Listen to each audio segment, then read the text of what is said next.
کچھ برسے ہوئے ابر تر سے ہوئے لب. اس ناول کو تحریر کیا ہے عائشہ سحر نے. کپڑے اس قدر کھلے اور بے ڈھنگے تھے، اس پر بڑا سا دوپٹہ، اس کا نازک سا دلکش سراپا ان کپڑوں میں چھپ ہی گیا تھا. وہ جا چکا تھا تب شمائل نے پورے گھر کا طائرانہ جائزہ لے ڈالا. ناشتہ اسے بنا بنایا ہی مل گیا تھا. کافی کا کپ لیے وہ لاؤن میں چلی آئی. اس وقت دن شروع ہو چکا تھا مگر گہرے سیاہ و سفید بادل آسمان کو یوں ڈھانپے ہوئے تھے جیسے برسوں کا ساتھ ہو. ابھی کچھ دیر پہلے رم جھم کا سلسلہ شروع ہو کر ختم ہوا تھا.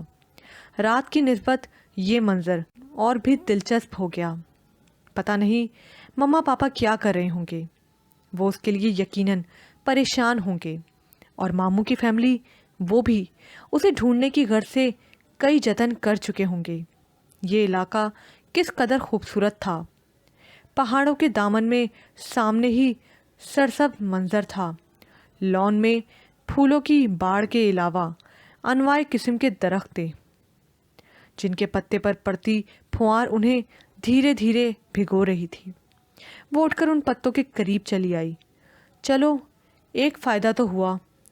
اسے سیاحت کا ایک اور موقع ملا تھا. کچھ پل کے لیے تو وہ اس منظر میں کھو کر خود کو ہی بھول جانا چاہتی تھی. یہ بھول جانا چاہتی تھی کہ اس خوبصورتی کے علاوہ کچھ نہیں ہے. مگر وہ کچھ ہی ثانیے بعد بے چین سی ہوئی. مجھے بابا سے کانٹیکٹ کرنا چاہیے کسی بھی طرح. وہ مجھے لے کر بہت پریشان ہو رہے ہوں گے مگر کیسے کروں. ان کا سیل نمبر تو یاد تھا مگر ہاں ان سے ماموں کا کانٹیکٹ نمبر لوں گی پھر وہاں جاؤں گی.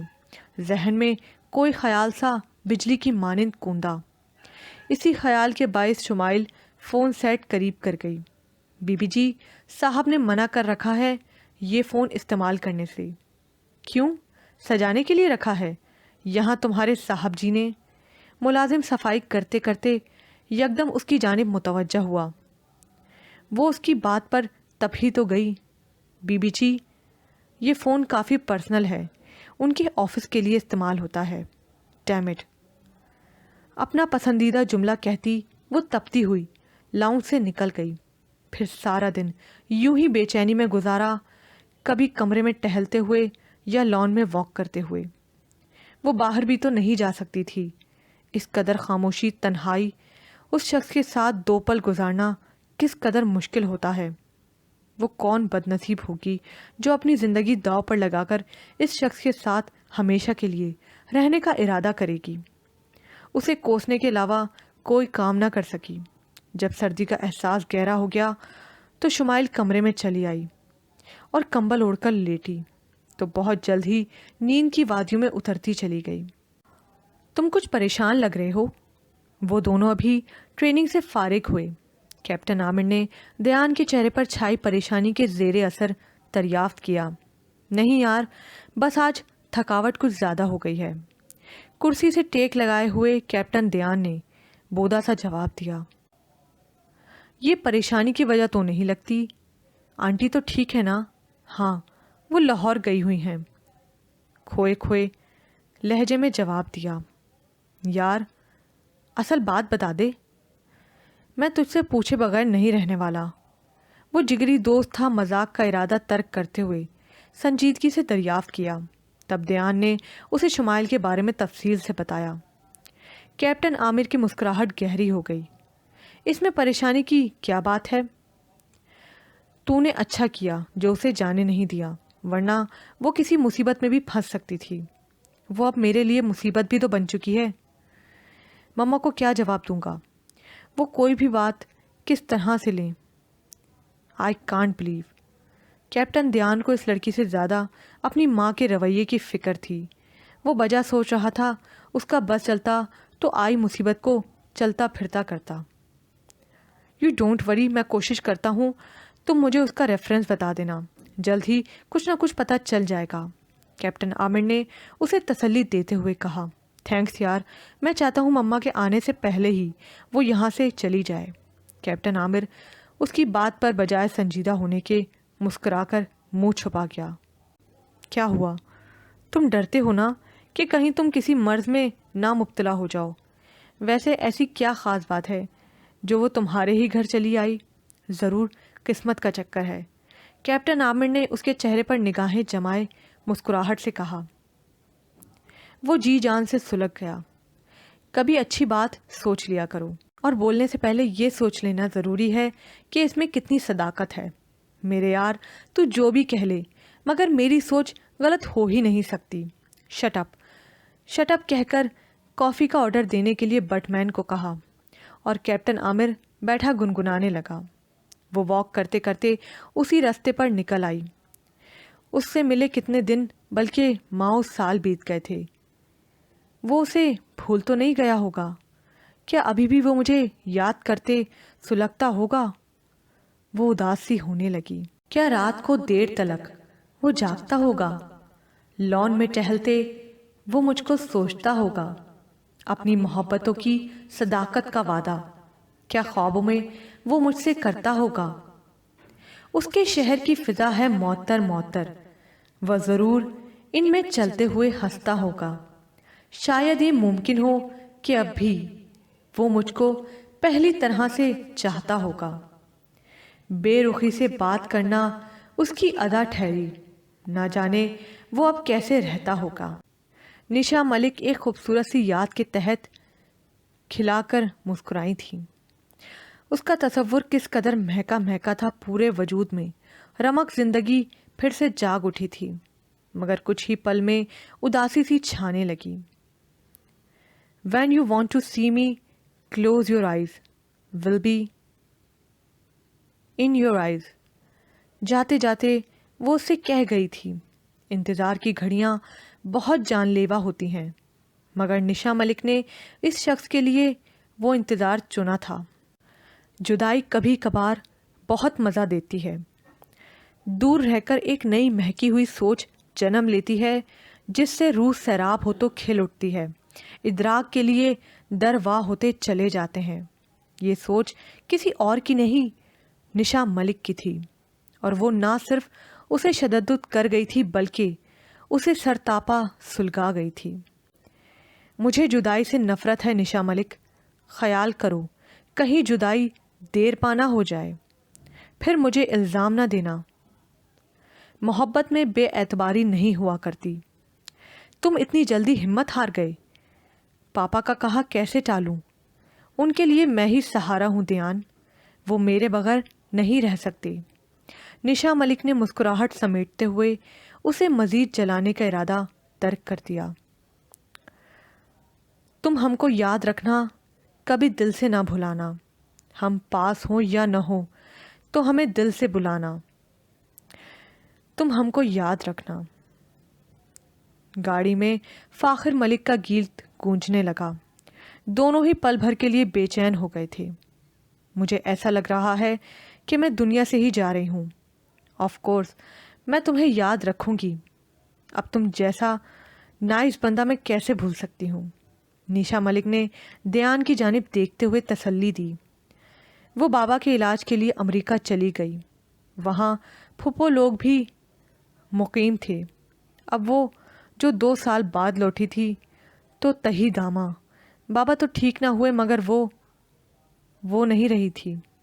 بابا کی خواہش، یہ اس کے بابا کی خواہش تھی۔ پھپھو کی کہی بات وہ کیسے ٹال سکتے تھے؟ اسے جانا ہی پڑا۔ جو شخص زندگی اور موت کی کشمکش میں ہو، اس کا فیصلہ نہ ماننا۔ کیا میں تمہیں کھو چکی ہوں دیان؟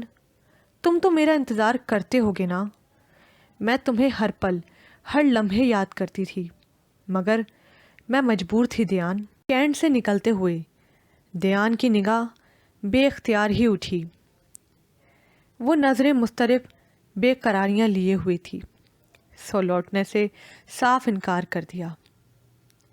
اسے دیکھ کر روح رفتہ رفتہ سیراب تشنا پا ہوتی چلی گئی۔ کیسی ہو؟ بہت ہی مدھم لہجے میں پوچھا۔ میں ٹھیک ہوں، تم کیسے ہو کیپٹن؟ وہ اسے کیپٹن کہہ کر پکارتی تو دیان کو یہ انداز مخاطب بے حد اچھا لگتا تھا، مگر اب یہ انداز پہلے سے جدا تھا۔ وہ سامنے کھڑی تھی پورے 2 سال بعد، جب کوئی بھی امید نہ بچی تھی۔ اس کے لوٹنے کی۔ تمہاری سرپرائز دینے کی عادت نہیں گئی، تم بھی تو چونکنے کے بہت شوقین ہو۔ دیان نے اس کے دوبدو انداز پر مسکرا کر دیکھا۔ گھر چلو گی یا کہیں اور؟ دیان نے گاڑی کا لاک کھول کر پوچھا۔ وہ اپنی مضطرب کیفیت پر قابو پاتے ہوئے اسے دیکھے بنا ہی بولی، کہیں اور سے تمہاری کیا مراد ہے؟ دیان کو اس قدر اجنبی سوال کی توقع نہ تھی۔ ان 2 سالوں میں کیا ہمارے رشتے کو آنچ کی حدت زیادہ محسوس ہوئی ہے؟ تم بھی وہی ہو اور میں بھی، تو ایسے کیوں اجنبیت برت رہے ہو؟ نہ صرف سوال انوکھا تھا بلکہ روگیسا کی آنکھوں میں آیا شکوہ بھی عجب تھا۔ وہ نگاہیں چونکا گیا۔ تم بہت بدل گئے ہو دیان، مجھے نہیں پتا تھا میری جدائی تمہیں اتنا تڑپائے گی۔ وہ انداز بہت لو حدت شعلہ کی مانند تھا۔ دیان کی آنکھوں میں نہ جانے کیوں نمی سی آ گئی۔ دیان کو کچھ نہ کچھ ضرور ہوا تھا اس کلام پر، مگر وہ چپ رہا۔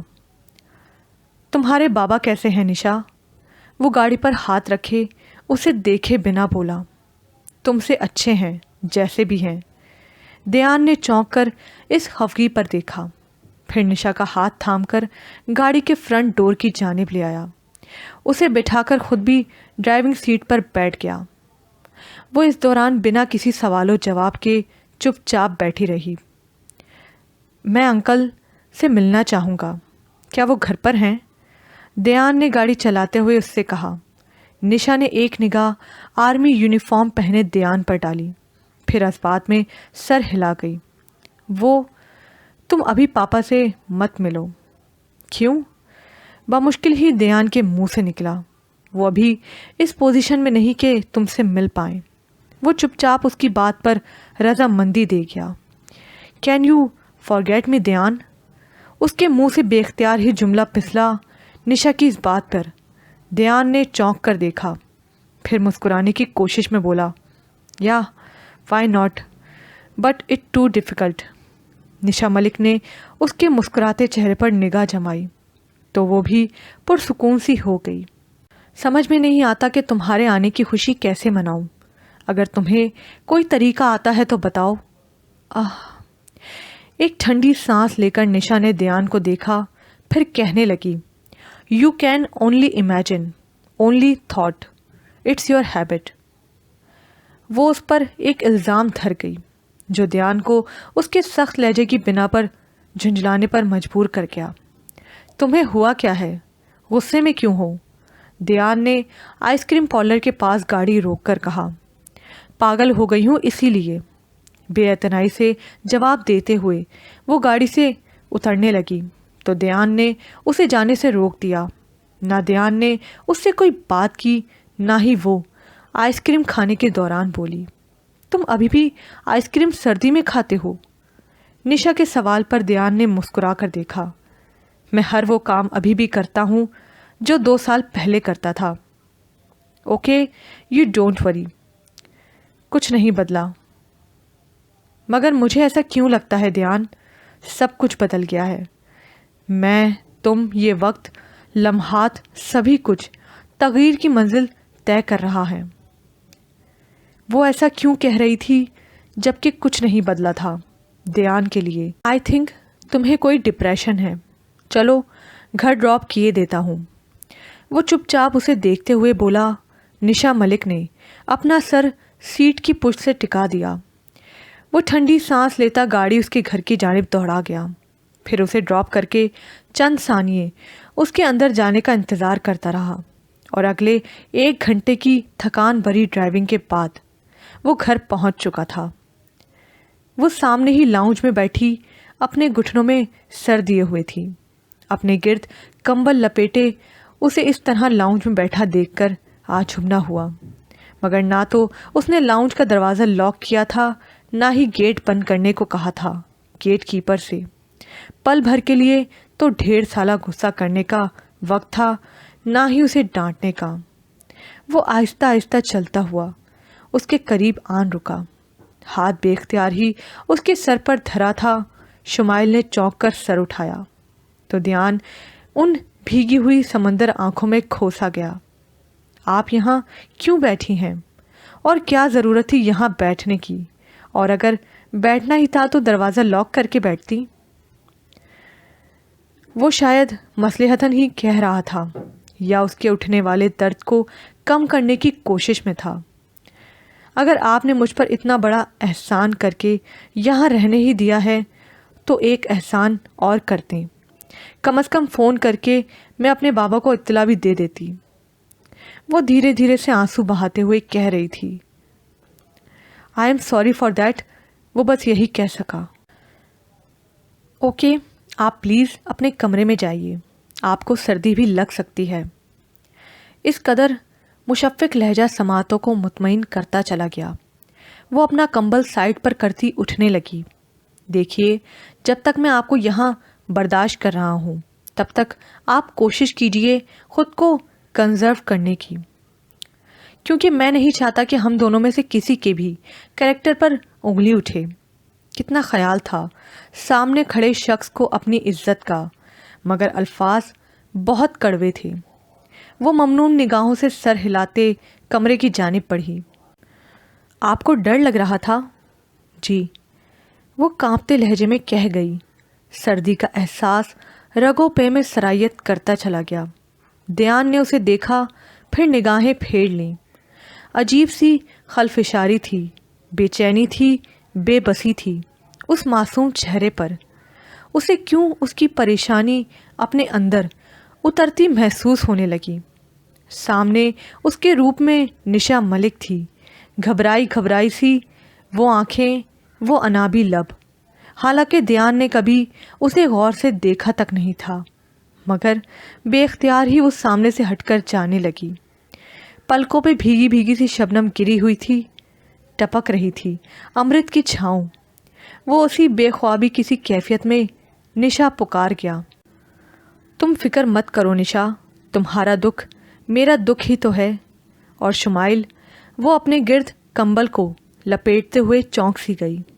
دھیان اسی کی طرف دیکھے جا رہا تھا پل بھر کے لیے تو وہ کچھ نہ سمجھ سکی۔ پھر جب سمجھ میں آیا تو دھیان سر جھکائے شرمندہ شرمندہ سا سوری کہہ رہا تھا۔ وہ اٹس اوکے کہہ کر اندر کی جانب بڑھی، اور دھیان اس بے خودی سی کیفیت کو سمجھ نہ پایا تھا۔ برداشت کرنا کس قدر مشکل ہوتا ہے، وہ بھی تو 2 سال سے۔ نشا ملک کا ہجر اپنے اندر زہر کی طرح اترتے دیکھ رہا تھا۔ کیوں ہجر کے بھیگتے پتوں پر فراق کی شبنم بہت گہری ہوتی ہے۔ جہاں الفت کے جام الٹتے ہوں وہاں ہجر اور فراق دم دبا کر بھاگے چلے آتے ہیں، جیسے انہیں الفت سے الفت ہو۔ فراق تو گہرا آبشار سے بہتا ہے تو محبت کی گیلی اور سونی مٹی ہری ہونا شروع ہوتی چلی جاتی ہے۔ اسی لیے تو فراق کا جام محبت کی طلب اور چاہت کو اور بڑھا دیتا ہے۔ دھیان عجب سی رت پر خیالات تراش رہا تھا۔ آج 2 سال بعد اس سے ملاقات جو ہوئی تھی تو خوشی کا عجب سا عالم اود آیا تھا دل میں۔ وہ اس کی سوچوں سے کھیلتا چلا جا رہا تھا کہ شمائل ترمزی دوبارہ وہاں چلی آئی۔ اسے سوچوں میں ڈوبتا دیکھ کر چونکی ضرور تھی، مگر سامنے کھڑی وہ اس سے کچھ کہہ رہی تھی۔ دھیان نے یکدم ہی چونک کر سر اٹھایا تو ماتھے پر ہزاروں بل چلے آئے۔ وہ میں کافی پینا چاہ رہی تھی۔ تو پی لیجئے، میں آپ کو بنا کر نہیں دے سکتا، آئی گیٹ ٹائرڈ کہہ کر وہ یکدم ہی اپنی جگہ سے اٹھا تھا، مگر شمائل نہ تو وہاں سے ہلی تھی نہ ہی سکون سے کھڑی ہو پا رہی تھی۔ واٹ؟ وہ اس کی طرف دیکھتا ہوا سوال کر گیا۔ آپ کافی پئیں گے؟ اس ذرہ نوازی پر دھیان نے بہت کڑی اور غصیلی نگاہوں سے چونک کر اسے دیکھا۔ یہ آفر نہ تو پسند آئی تھی نہ ہی اپنے پن کی جھلک بھائی تھی۔ آپ سے پہلے بھی کہہ چکا ہوں مس، اپنے کام سے کام رکھیے، میں اتنی بے تکلفی پسند نہیں کرتا۔ انگلی اٹھا کر اسے کچھ باور کروانا چاہتا تھا۔ وہ بت کی طرح اسٹیچو بنی رہی، نہ تو کوئی